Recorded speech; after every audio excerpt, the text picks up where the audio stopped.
అన్నదాత అన్నదాత మీ అన్నదాత, చెమటోడ్చి ఆహారాన్నందించే రైతన్నా, అనునిత్యం నీ కండదండగా నిలిచే నేస్తం ఎవరన్నా.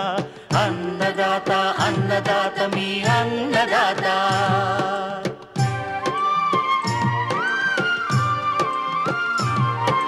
నూతన రీతుల సాగుబడికి, నూరింతలు పెరిగే దిగుబడికి సూచనలిచ్చే సస్య రక్షణకు, పశు పోషణకి శాస్త్ర విజ్ఞానం అందించి ముందుకు నడిపే తెలుగు రైతు భారతదేశానికి మకుటం అయ్యేలా తీర్చిదిద్దే ఆశయంతో మిమ్ము మేలు కొలిపేది అన్నదాత.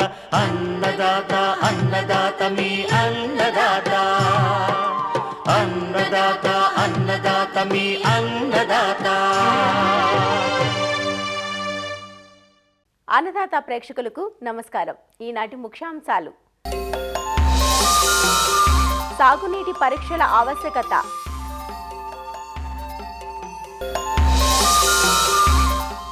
నేలలో సేంద్రియ పదార్థం పెంపునకు పచ్చిరొట్ట పైర్ల పెంపకం సూచనలు,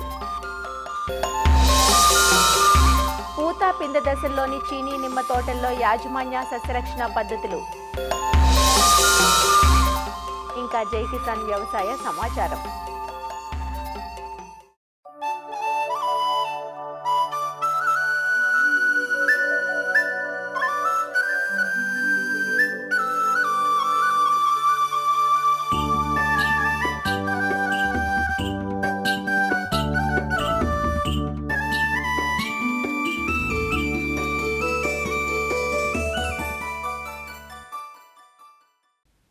వ్యవసాయానికి ప్రధాన వనరు భూమి. భూమి ఎంత ఆరోగ్యంగా సహజంగా ఉంటే పంటల నాణ్యత అంత బాగుంటుంది. అయితే ఈ మధ్యకాలంలో నిరంతర సాగు, మోతాదుకు మించి వాడుతున్న రసాయన ఎరువులు, మందులతో భూమి సహజత్వాన్ని కోల్పోయి ఆశించిన ఉత్పత్తిని అందించలేకపోతోంది. క్రమంగా చౌడుబారుతోంది. అంతేకాక మొక్కల పెరుగుదలకు పోషకాలు పంటకు సరిగా అందక పోషక లోపాలతో దిగుబడులు తగ్గుతున్నాయి. నేలలో సేంద్రియ కర్బనం పెంచాలంటే కేవలం సహజ సిద్ధ ఎరువులతోనే సాధ్యమవుతుంది. పశువుల ఎరువు, కోళ్ల ఎరువు, చెరువు మట్టి, పచ్చిరొట్టె ఎరువులు, పచ్చి ఆకు ఎరువులు, కంపోస్ట్ను అందించాల్సి ఉంటుంది. అయితే రోజురోజుకు పశువుల ఎరువుల లభ్యత కష్టతరంగా మారిన నేపథ్యంలో పచ్చిరొట్టె ఎరువులను ప్రత్యామ్నాయంగా తక్కువ ఖర్చుతో అందించవచ్చు. పచ్చిరొట్ట పైర్లుగా జీలుగా, జనుము, పిల్లి పెసర వంటి పంటలను పెంచుకోవచ్చు.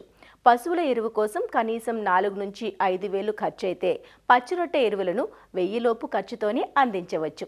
పచ్చిరొట్టె ఎరువుల వాడకం, ప్రయోజనాల గురించి తెలియజేస్తున్నారు సంగారెడ్డి జిల్లా జహీరాబాద్ DDS కృషి విజ్ఞాన కేంద్రం సేద్య విభాగం శాస్త్రవేత్త వి రమేష్.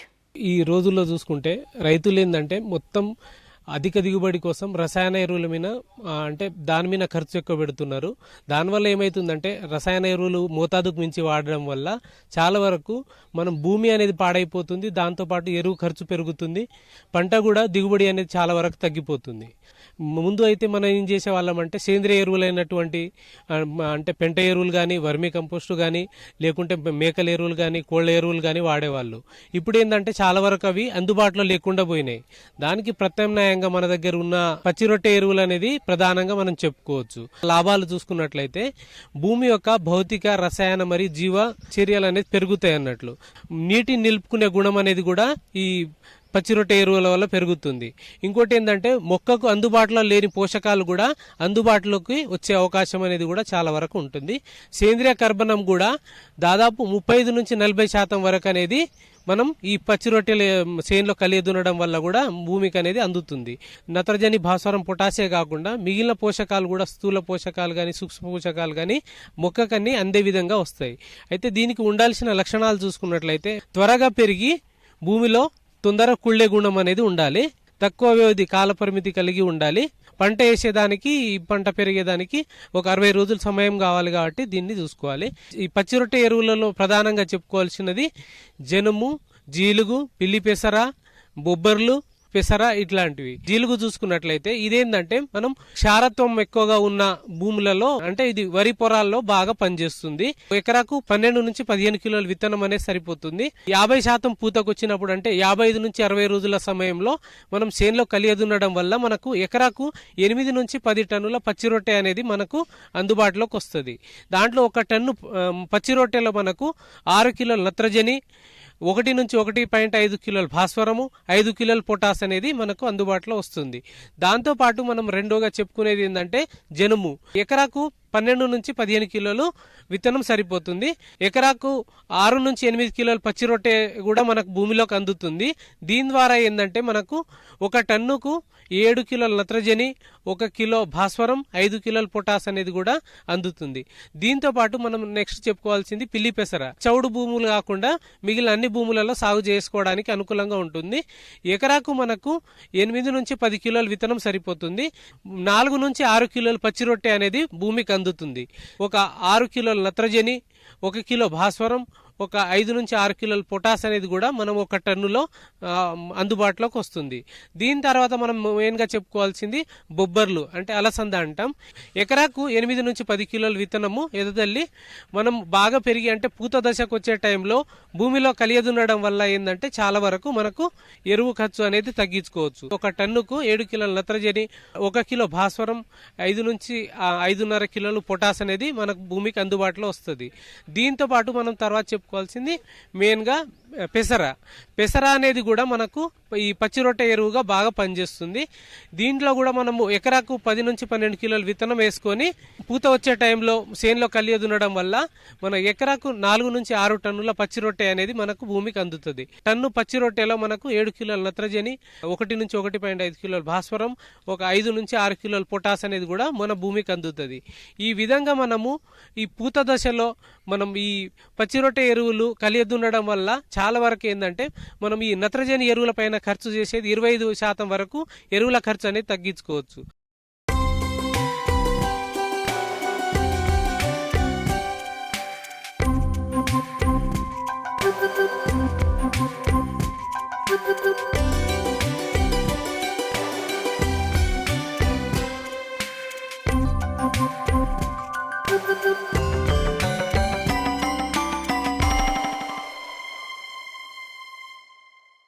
పంటల పెరుగుదలకు సాగు భూమి యోగ్యంగా ఉండటం ఎంత అవసరమో సాగునీరు నాణ్యంగా ఉండడం కూడా అంతే అవసరం. భూగర్భ జలాలు అడుగంటిపోతున్న ప్రస్తుత పరిస్థితుల్లో భూగర్భాన్ని పిండి సాగునీటి అవసరాలకు వాడుకుంటున్నాం. వర్షపాతం అత్యల్పంగా ఉండే ప్రాంతాల్లో అడుగంటిపోయిన నీరు అంత నాణ్యంగా ఉండదు. చాలా చోట్ల ఉప్పు నీరే పెట్టాల్సి వస్తుంది. లవణాల శాతం అధికంగా ఉన్న కఠిన జలం పంటలకు హానికరంగా పరిణమిస్తుంది. ఉప్పు నీటి వల్ల పంటల్లో ఎదుగుదల, దిగుబడి సరిగా ఉండదు. మరి ఏం చేస్తాం? నీటిని మార్చలేం కదా, అందుబాటులో ఉన్న నీటినే కదా వాడుకోవాలి అనే సందేహం మీకు రావడం సహజం. అయితే నీటి పరీక్షలు చేయించుకొని కొన్ని మెలకువలు పాటించడం ద్వారా పంటకు హాని జరగకుండా నివారించవచ్చునని శాస్త్రవేత్తలు సూచిస్తున్నారు. సాగునీటి పరీక్షలు ఎందుకు అవసరమో, ఉప్పు నీరు, లవణాలు ఎక్కువగా ఉండే నీరు వాడేటప్పుడు ఎలాంటి జాగ్రత్తలు తీసుకోవాలో రాజేంద్ర నగర్లోని ప్రొఫెసర్ జయశంకర్ తెలంగాణ రాష్ట్ర వ్యవసాయ విశ్వవిద్యాలయం సాయిల్ హెల్త్ మేనేజ్మెంట్ విభాగం ప్రధాన శాస్త్రవేత్త డాక్టర్ మాధవి నుంచి తెలుసుకుందాం. ఈ మధ్యకాలంలో అందరూ గమనిస్తుంది ఏంటంటే వాళ్ళ బోర్ నీళ్ళల్లో చాలా వరకు లవణాలు ఉన్నట్టు చాలామంది మన రైతు సోదరులు తెలియజేస్తున్నారు. ఇప్పుడు నీటి పరీక్ష కూడా తప్పనిసరిగా చేయించుకోవాల్సిన అవసరం ఏర్పడింది. ఎందుకనంటే మనకి ఈ వాతావరణ మార్పుల వలన ఒక సంవత్సరం ఎక్కువ వర్షాలు పడటం, ఒక సంవత్సరం ఏమో అసలు వర్షాలు లేకుండా ఉండటం, లేకపోతే ఒకటేసారి ఎక్కువ వర్షం కురిచేసి తర్వాత అసలు వర్షాలు లేకుండా ఉండటం. సో ఈ కారణాలన్నిటి మూలాన ఏమవుతుందంటే మన భూగర్భ జలాలు ఒక్కోసారి బాగా అడుగంటిపోతున్నాయి, ఒక్కోసారి పైదాకా వస్తున్నాయి అన్నమాట. ఇట్లాంటి కారణాల వలన భూగర్భ జలాలలో లవణాల పరిమాణం ఒకసారి ఎక్కువగా ఉండటం, ఒకసారి తక్కువగా ఉండటం మనం గమనిస్తున్నాము. ఈ లవణ పరిమాణం గనక ఎక్కువగా ఉంటే గనక అది మన పంటకి చాలా వరకు నష్టం చేకూరుస్తుంది. కాబట్టి మన రైతు సోదరులు గమనించవలసింది ఏంటంటే వాళ్ళు ఏ నీరైతే పారిస్తారో వారి పంటలకి ఆ నీటిని మాత్రం పరీక్ష చేయించుకోవాల్సిన అవసరం ఎంతైనా ఉంది. బోర్ని మీరు ఆన్ చేసి ఒక 10-15 నిమిషాలు ఆ బోర్ నీళ్ళని వదిలేసేయాలి. ప్లాస్టిక్ సీసా అవనివ్వండి, లేకపోతే గాజు సీసా అవనివ్వండి, ఏదైనా కానీ శుభ్రంగా ఉండాలన్నమాట. ఆ శుభ్రంగా ఉన్న సీసాలో ఆ బోర్ నీటితో 3-4 సార్లు బాగా కడగాలి. కడిగేసి 1/2 లీటరు ఆ బోర్ నీళ్లు మీరు పట్టి అదే రోజు భూసార పరీక్షా కేంద్రానికి పంపించాలి పరీక్ష చేయడానికి. అంతేగాని మీరు ఆ బోర్ నీళ్ళని పట్టి ఒక 4-5 రోజులు మీ దగ్గర ఉంచుకొని ఆ తర్వాత కనుక మీరు పరీక్షా కేంద్రానికి పంపిస్తే కనుక మీకు సరైన ఫలితాలు వచ్చే అవకాశం ఉండదు. ఈ నీటి నమూనాలు పరీక్ష చేయటం మూలాన మనకు తెలిసేది ఏంటంటే ముఖ్యంగా లవణ పరిమాణం, ఉప్పు ఎంతవరకు ఉంది, మన పంటకి కీడు చేసే శాతం ఉందా, లేకపోతే తక్కువ ఉందా, లేకపోతే ఎక్కువ ఉందా, అలాంటిది మనకి ముఖ్యంగా తెలుస్తుంది అన్నమాట. ఇందులో ఆ లవణ పరిమాణం అనేది ఎక్కువగా ఉంటే కనుక మనం విత్తనాలు నాటినా కూడా అవి మొలకెత్తవు ఆ నీటి మూలాన. ఒకవేళ మన నేల మంచిదనుకోండి, అదే నీటిని మనం సంవత్సరాల కొలది పారిచ్చినట్టయితే కనుక మన నేల కూడా చౌడు కింద మారే అవకాశం ఉంటుంది.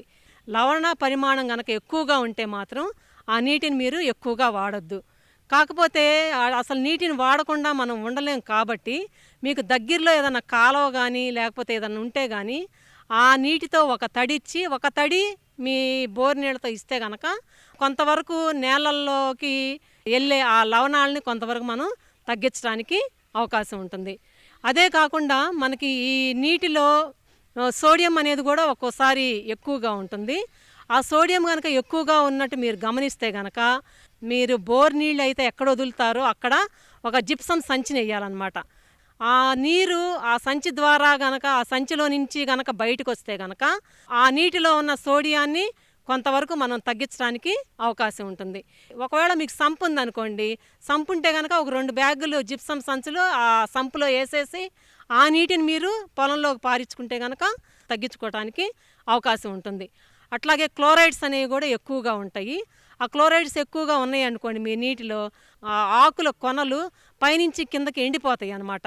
ఎండిపోయి మీకు అనుకున్న దిగుబడి రాదు, చివరికి ఆ చెట్టు ఎండిపోవటం కూడా జరుగుతుంది.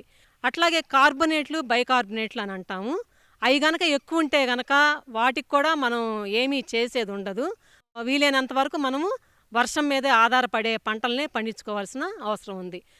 కాబట్టి మీరు రైతు సోదరులందరూ గమనించవలసింది ఏంటంటే మట్టి నమూనా తీసుకెళ్ళి పరీక్ష చేయించుకునేటప్పుడు మీ నీటి నమూనా కూడా తీసుకెళ్ళి పరీక్ష చేయించుకొని దాని ప్రకారం వాళ్ళు ఏవి సిఫార్సు చేసి ఏ యాజమాన్య పద్ధతులు పాటించాలని చెప్తారో ఆ యాజమాన్య పద్ధతులు కనుక మనం పాటిస్తే కనుక కొంతవరకు మనం పెట్టిన పంట నుంచి దిగుబడి సాధించడానికి అవకాశం ఉంటుంది.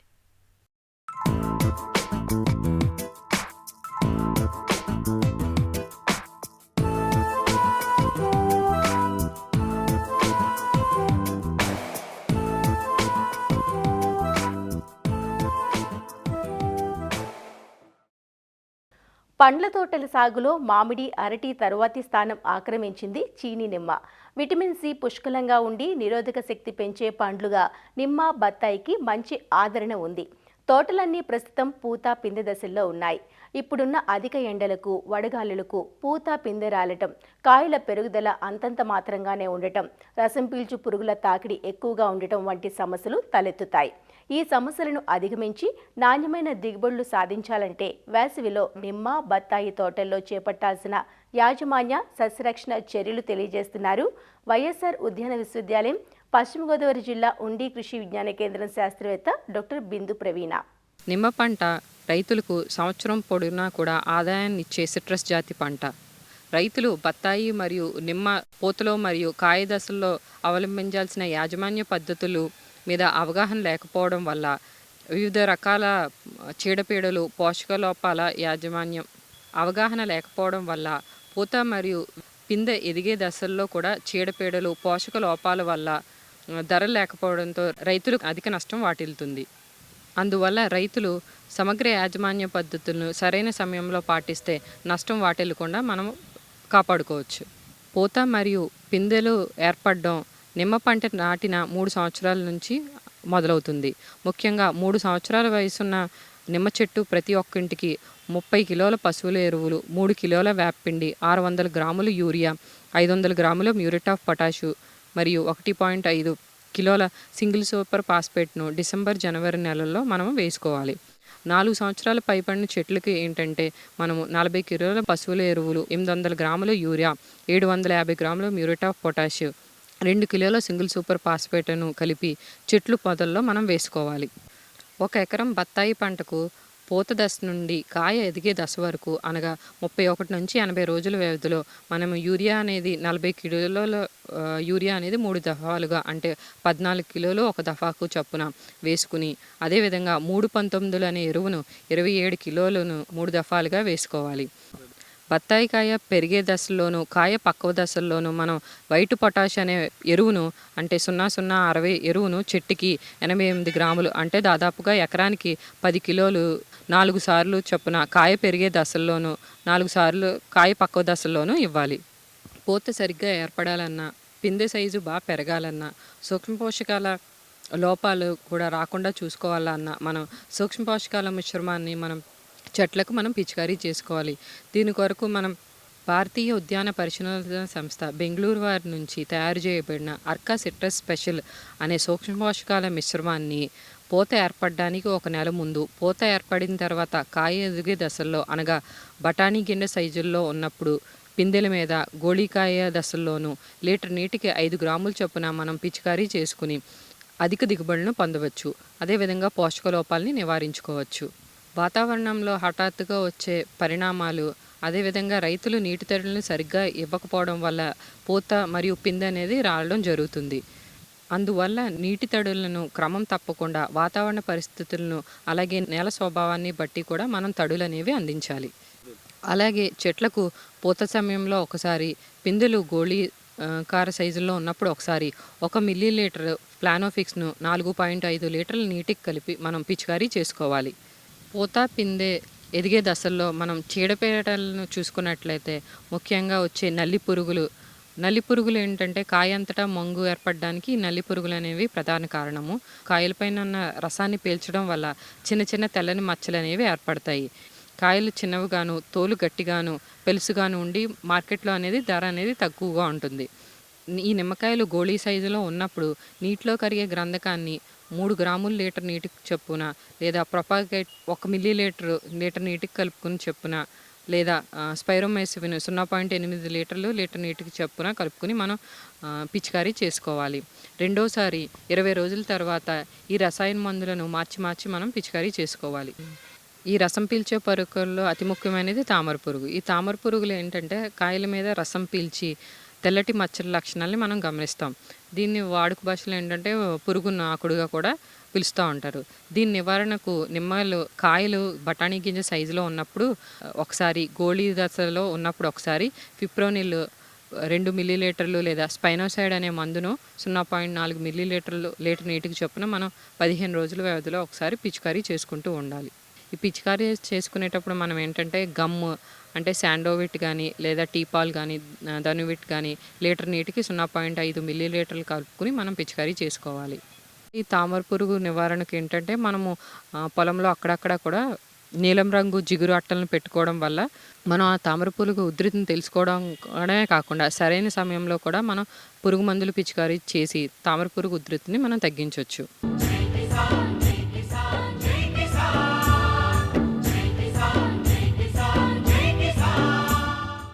వ్యవసాయ సమాచారం ఇప్పుడు జై కిసాన్లో చూద్దాం. పాడికి ఆధారం పచ్చిమేతలు. పాడి పశువులకు గ్రాసాలను సరిపడా అందించినప్పుడే పాల దిగుబడి బాగుంటుంది. లేదంటే రైతుకు ఆర్థికంగా నష్టం వాటిల్లుతుంది. గత కొంతకాలంగా పశుగ్రాసాల్లో అభివృద్ధి పరిచిన రకాలతో రైతులు మెరుగైన గడ్డి దిగుబడి తీయగలుగుతున్నారు. అయితే సొంతంగా గ్రాసాలను పెంచుతూ విత్తనాలను ఇతర రైతులకు అందించడం ద్వారా ఆదాయాన్ని ఆర్జిస్తున్న రైతులు ఉన్నారు. అలాంటి వారిలో ఒకరు అడబాల వెంకటరత్నకుమార్. డాక్టర్ బిఆర్ అంబేద్కర్ కోనసీమ జిల్లా అంబాజీపేట మండలం పుల్లేటికురు పంచాయతీ పరిధిలోని వ్యాఘ్రేశ్వరం గ్రామానికి చెందిన ఈ యువ రైతు కొబ్బరి తోటల్లో అంతర పంటగా వివిధ రకాల దేశవాళీ, హైబ్రిడ్ పశుగ్రాసాలను సాగు చేస్తున్నారు.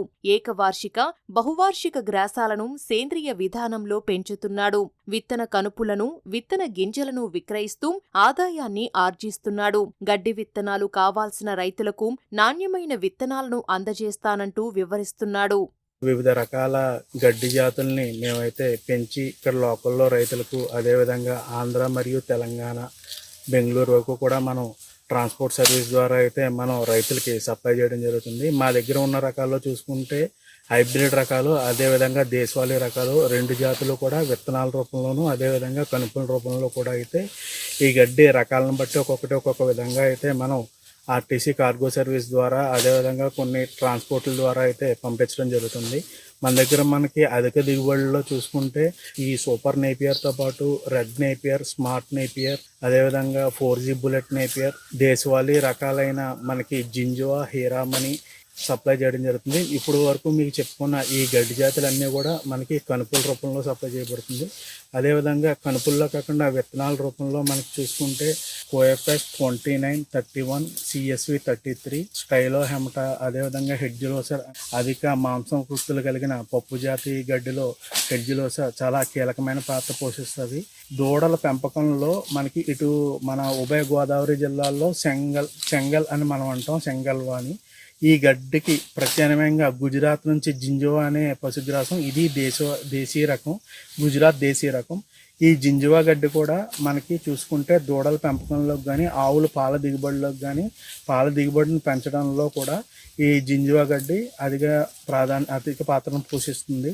ఈ జింజువా గడ్డి కూడా మనకి కనుపుల రూపంలో అయితే మనం సప్లై చేయడం జరుగుతుంది. అదేవిధంగా ఈ స్మార్ట్ నేపియర్ చూసుకుంటే ఈ చిన్న సన్నకారు రైతులకి ఏ విధంగా చాఫ్ కట్టర్లు మెయింటైన్ చేసి 1-2 గేదెలు, చాలా చోట్ల వాళ్ళకి విద్యుత్ సదుపాయాలు లేని చోట్ల చాఫ్ కట్టర్ వాడకుండా ఈ స్మార్ట్ నేపియర్ అనేది ఎత్తు మనకి 3 నుంచి 4 అడుగుల లోపల ఉండి, కాడ అనేది బాగా లావుగా లేకుండా, ఆకుల శాతం ఎక్కువ ఉండటం వల్ల కూడా చాఫ్ కట్టర్ అవసరం లేకుండా చిన్న రైతులకు 2 నుంచి 3 గేదెలు మేపుకునే రైతులకు ఇది దిగుబడి పరంగా తగ్గిన రైతుకు కరెంటు చాప్ కట్టర్ అవసరం లేకుండా సునాయాసంగా పెంచుకోవడానికి అయితే ఈ స్మార్ట్ నేపియర్ అనే గడ్డి మనకి ఉపయోగపడుతుంది. అదేవిధంగా చూసుకుంటే మనకి 4G బుల్లెట్, సూపర్ నేపియర్ ఇవన్నీ కూడా అధిక దిగుబడులు ఇచ్చే పశుగ్రాసాల్లో వీటిని ఎక్కువగా డైరీ రంగంలో వాళ్ళందరూ కూడా చాలా వరకు ఈ గడ్డిని ఎక్కువ ఉపయోగిస్తారు. రెండవది మనం చూసుకుంటే మీరు చూసిన మన ఈ పశుగ్రాసాలు అన్నీ కూడా మనం 4 ఏళ్ల నుంచి సేంద్రియ పద్ధతిలో వీటికి ఏ విధమైన కలుపు మందులు కానీ, యూరియా, DAPలు ఏమీ వాడకుండా ఓన్లీ జీవామృతం మరియు గోకుపామృతం కల్చర్లతో మాత్రమే మనం ఈ పశుగ్రాసాలన్నీ పెంచడం జరుగుతుంది. ఈ పశుగ్రాసాలకి అన్నిటికీ కూడా యూరియా, DAP లేకుండా ఒక వారం రోజులు లేట్ అవటం జరుగుతుంది తప్పితే మనం కలుపు మందులు ఇవన్నీ కట్టి ఇటు నేల సారాన్ని, అదేవిధంగా దూడకు కూడా అనారోగ్యాన్ని కలిగించకుండా ఈ సేంద్రియ విధానంలో పండించిన పంటలకు కూడా అధిక దిగుబడులు పొందడానికి అవకాశం ఉంది. మరిన్ని విభిన్న అంశాలతో రేపటి అన్నదాతలో మళ్ళీ కలుసుకుందాం. నమస్కారం. అన్నదాతలు తమ సందేహాలు, సమస్యలను 1800-425-4085 టోల్ ఫ్రీ నంబర్లో ఉదయం 10 నుంచి 11 గంటల మధ్య పని దినాలలో సంప్రదించగలరు. ఈ కార్యక్రమాన్ని యూట్యూబ్లో www.youtube.com/annadata ETV లింక్ ద్వారా వీక్షించవచ్చు.